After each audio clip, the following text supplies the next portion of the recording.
So it's finally here. It took me days to compile things, but I finally did it. Here's my 5th review for Dragon Warrior Monsters, called Dragon Quest Monsters Terry's Wonderland 3D. This game will be judged on 3 criteria: graphics, music, and core loop. Core loop are things that must be repeated over and over again that can be boringly repetitive or make a game incredibly fun. First up, graphics. When compared to the other 4 versions of this game, the 3DS does a great job capitalizing on the colors of the Game Boy Color game, but making everything more detailed and vivid. Although I would have liked to have seen more effort put into the faces, as it sits, they're just images that repeat over and over again every few seconds, such as the characters blinking.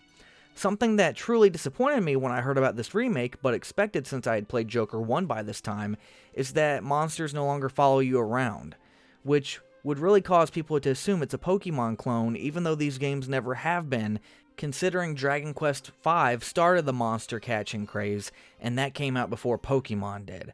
But Ross, how were they supposed to make giant monsters follow you around? Easy. Make them smaller in the overworld like on the Game Boy Color. One thing that makes me proud is how, and you'll hear me say this again when I get to the Joker series, unlike Pokemon, Dragon Quest Monsters has had fully 3D models of all monsters in the overworld and battle since December of 2006 on the original Nintendo DS, whereas Pokemon Diamond and Pearl came out in September of 2006 and we're still using static 2D image sprites. This game is no exception either.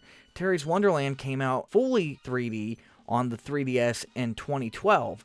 Pokemon Black and White 2 were released the same year, still using 2D graphics for the monsters, although animated, still.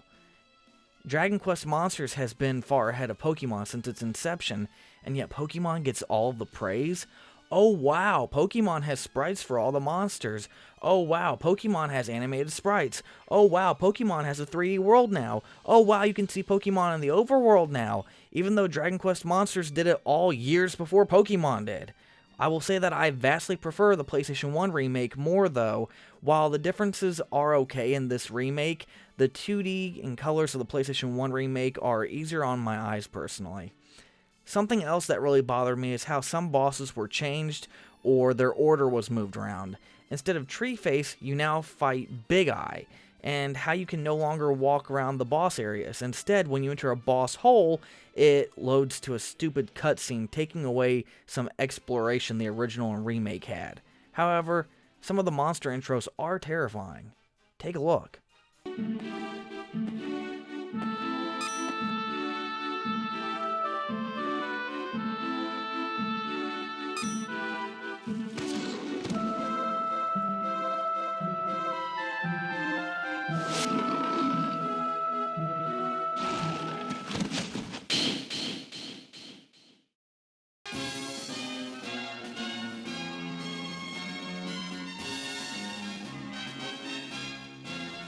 The music is great, just like the PS1 remake, and the Game Boy Color version before it. The music here doesn't wane on the ears. Again though, I'm going to say I preferred the music in the PS1 version more. It doesn't sound as overdone as the 3DS version, that's why. Seriously, listen to the Starry Shrine breeding music.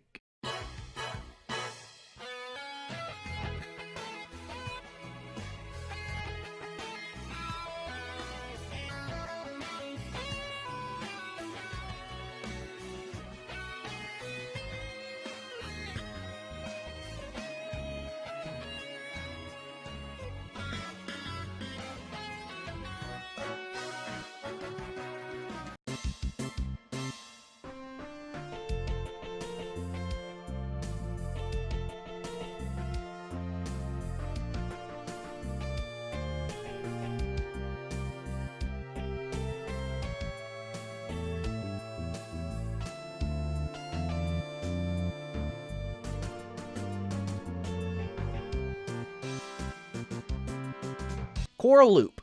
Battles are back, as usual. This time you can have up to 4 monsters on your team, and 4 on a reserve instead of just 3.